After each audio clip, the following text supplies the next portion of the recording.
Ewe ने गंभीरता के साथ कहा, हमें अपने यीशु के बारे में बताएं। अगले 20 मिनट तक कैथरीन उन्हें बाइबल पढ़वाती हुई साबित करती रही कि यीशु ही प्रतिज्ञा किया हुआ मसीहा और परमेश्वर का पुत्र है। कैथरीन ने प्यार से कहा, परमेश्वर के पास जाने का और कोई दूसरा रास्ता नहीं है सिवाय यीशु मसीह के। क्या आप अपना जीवन उसे देने के लिए तैयार हैं? उन दोनों ने अपना सिर हाँ में हिलाया और दोनों अपनी कुर्सियां छोड़कर नीचे कालीन पर आ गईं। कैथरीन घुटनों के बल उनके साथ शामिल हो गई और जब उन दोनों ने परमेश्वर के राज्य में प्रवेश किया तो कैथरीन उनकी गवाह बनी। इसके कुछ समय बाद कैथरीन उनके साथ ही रहने लगी। जब जेसी विंसेंट की मृत्यु हुई तो उसने अपनी संपत्ति कैथरीन के लिए छोड़ दी, जो अधिकांश आभूषण ही थे। यह एक बड़ी शुरुआत थी, बहुमूल्य रत्नों और प्राचीन वस्तुओं के संग्रह की, जो वर्षों बाद किसी अन्य समाचार पत्र का शीर्षक का आधार बनी। बहुत से लोगों ने कैथरीन को बहुत बड़े बड़े उपहार दिए, या तो व्यक्ति के रूप में वो स्वयं उसके लिए आ गए या फिर वसीयत के रूप में। एक आभारी महिला ने हजारों लोगों की भावनाओं को संक्षेप में प्रस्तुत किया। मैं अपना सारा भुगतान डॉक्टरों और अस्पतालों के बिलों में व्यय कर चुकी होती, तो चूंकि मैं कैथरीन की सभाओं में चंगी हो गई हूँ, तो क्यों ना मुझे ये भुगतान कैथरीन को करना चाहिए। ये एक वैध प्रश्न था, लेकिन इससे वर्षों से कैथरीन के अमीर होने के लिए दोषी पाए जाने वाले आरोप कम नहीं हुए थे। ईव कॉनली ने निजी सचिव और विश्वास पात्र के रूप में कैथरीन के साथ काम करना जारी रखा और उसे काम सीखने में सूजन मिलर ने सहायता की, जो अभी भी अपने प्रत्येक दिन का कुछ हिस्सा विभिन्न पत्राचार में सहायता के लिए दे रहे थे। इस दौरान कैथरीन एक अन्य महिला मैगी हार्टनर, जिनसे वह कई साल पहले पिट्सबर्ग में मिली थी, से नियमित रूप से पत्र व्यवहार कर रही थी। चूँकि मैगी पिट्सबर्ग में काफ़ी लंबे समय से एक टेलीफोन कंपनी में काम कर रही थी, इसलिए वह कम शुल्क पर ज़्यादा लंबी बातें करने में सक्षम थी। उसने रात को कैथरीन से फ़ोन पर आग्रह किया कि पिट्सबर्ग में फिर से सभाओं की एक श्रृंखला शुरू करें। मैगी ने कहा, मुझे पता है कि हर कोई आपको WPGH पर सुन रहा है। आपको बस यह घोषणा करनी है कि आप एक प्रार्थना सभा शुरू करने जा रही हैं और देखना पूरी जगह भर जाएगी। आखिरकार कैथरीन मान गई और वह कार्नेगी हॉल को देखने आई। संरक्षक मिस्टर बफिंगटन ने उसे इमारत दिखाई। कैथरीन ने कहा, मुझे यहाँ मंच पर बहुत सारी कुर्सियाँ चाहिए, जल्द ही ये सारी जगह भरने वाली है। संरक्षक ने कहा, ओह मिस कोलमन, हम इस सभागार को कभी नहीं भर पाएंगे।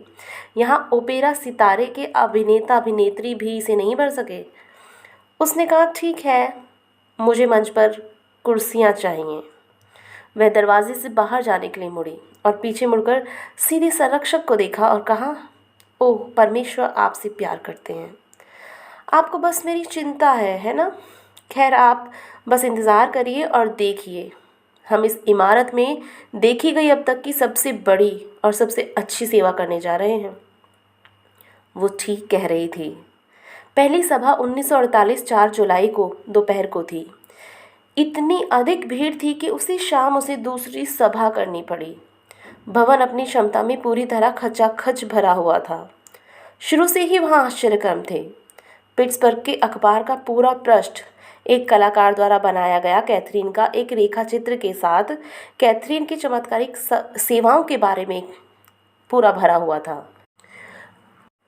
रिपोर्टर ने उसमें लिखा, मिस कुलमन किसी मान्यता प्राप्त चर्च से नहीं है। वह परमेश्वर में विश्वास के सिद्धांत के दूत होने का दिखावा करती हैं। फिर भी वह उस नॉर्थ साइड कार्नेगी हॉल को खचाखच भर चुकी थी। सैकड़ों की भीड़ बाहर गलियारों में उसके शब्दों के कुछ अंश सुनने के लिए उमड़ पड़ी थी। अतिरिक्त सैकड़ों को और दूर कर दिया जाता था। वह वक्ता, अभिनेत्री, गीतकार और प्रचारक का संयोजन थी। जब आराधना की जाती तो उसकी आवाज़ ऊंची उठती और भीड़ से ऊपर स्पष्ट सुनाई देती थी। हेलेन गुलिफोर्ड के साथ जुड़ने के बाद से ही संगीत ने कैथरीन की सेवकाई में एक बड़ी भूमिका निभाई।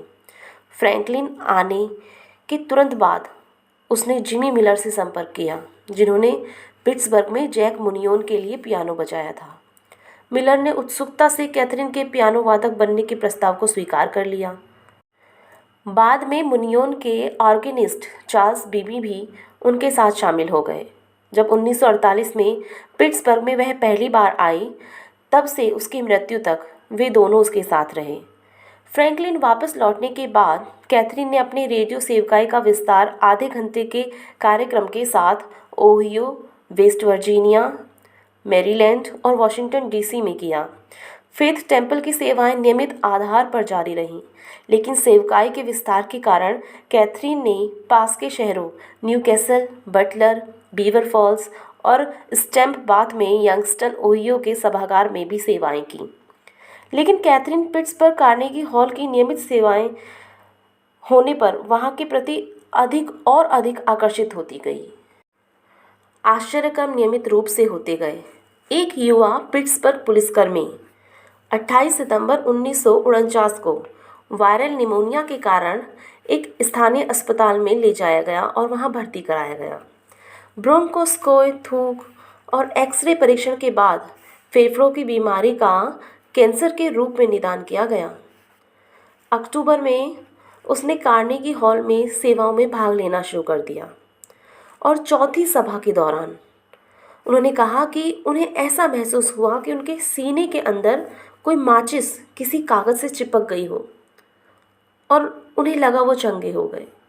दिसंबर में कंपनी के एक डॉक्टर ने उन्हें काम के लिए मंजूरी दे दी और उन्होंने जनवरी 1950 में अपनी नौकरी वापस शुरू कर दी।